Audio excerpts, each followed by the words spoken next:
Okay, today we're going to talk about this Jeep XJ, and I'm going to change this transmission mount because that is the area or the zone that showed the most noise on my last video. So take a look.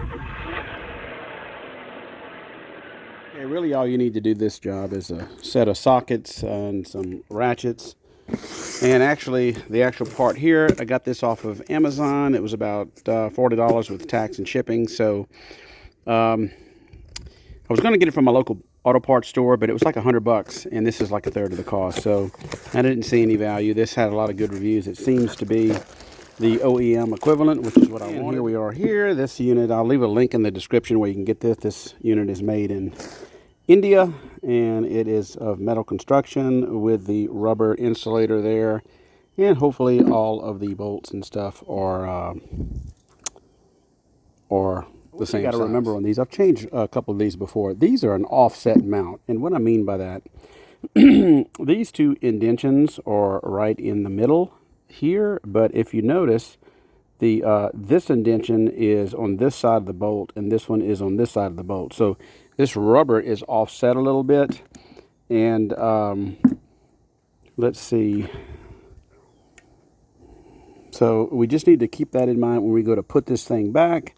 And we also need to keep that in mind when we go to remove this so we can compare it. And if you notice, the rubber is a little over on this side, and there's a little gap here. And don't think that's a defect. They're actually like that from the factory for some reason. Okay, as I make my way underneath the Jeep here, you will see that I have the transmission supported by a jack stand there because we are going to remove this cross member.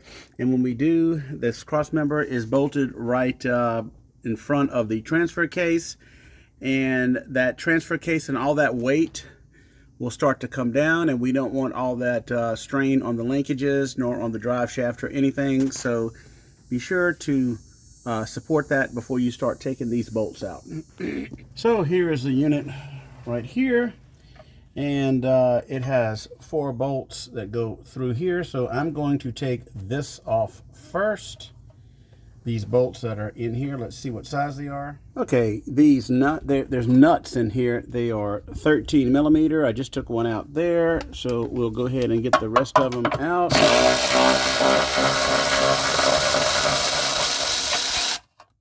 Okay, I've gotten the 4 13 millimeter bolts out. Again, the transmission is supported by this jack stand. So now, the only thing that is holding this cross member on are these 4 15 millimeter bolts right here. We're going to take them off. All right, we'll take this cross member. Be careful taking this thing off. Okay, once you get the cross member off, now the actual transmission mount itself is held on by these nuts here. You've got a nut on each side, so we're going to go ahead and pull that out. Okay, these are 18 millimeter, but had to get out the side impact gun, and they are still not budging. Watch this. It's on high power. Not budging at all, so I'm going to have to get the big gun out. I had to pull out the big guns. This is a 1,000-pound torque impact wrench, and it is definitely getting it. And as you can see, while these are so hard to come out, they have blue Loctite on them from the factory. Okay, it just drops down after that, and then you have another plate that goes in between the two and in between the transmission and the motor mount. But it also is kind of weird because it goes up onto the exhaust right here. So this just kind of stays in place. We're going to leave that alone. All right, here's a side-by-side comparison. So as you can see, the original one is kicked over this way just a little bit to the left here.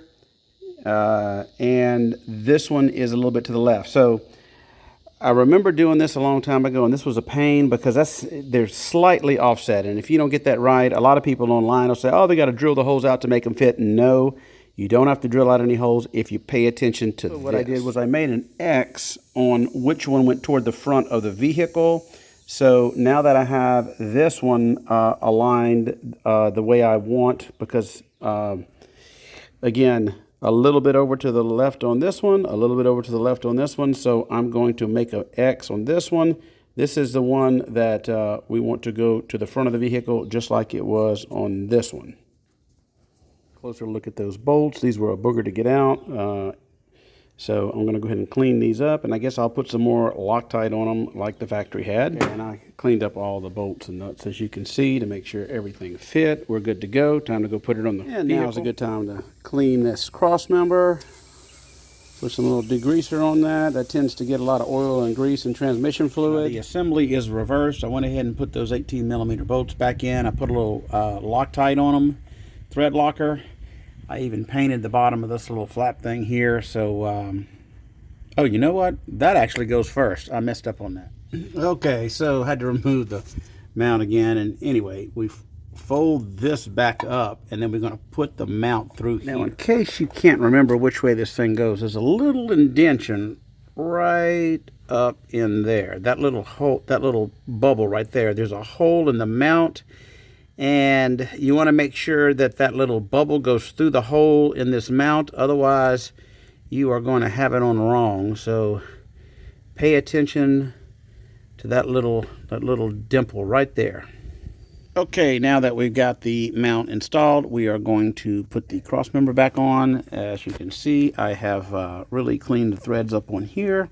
I am going to put some anti-seize on these threads and the threads up in here, because these are common to break, especially if you're in the rust belt. Okay, pretty simple. I just used a little bottle jack right here and held this up while I put all the bolts in. Very simple. I'll see if I can leave the torque specifications right here.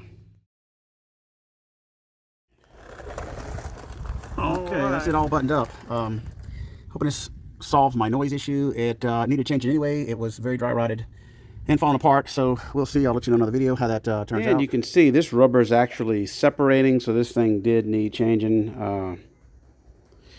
Very nasty. Okay, yes, that did solve the problem. So that clunking and whining noise that I was hearing, if I didn't have this unit here, Steeleman ChassisEar, I would never have known that that was the issue. And I'll leave a link to that.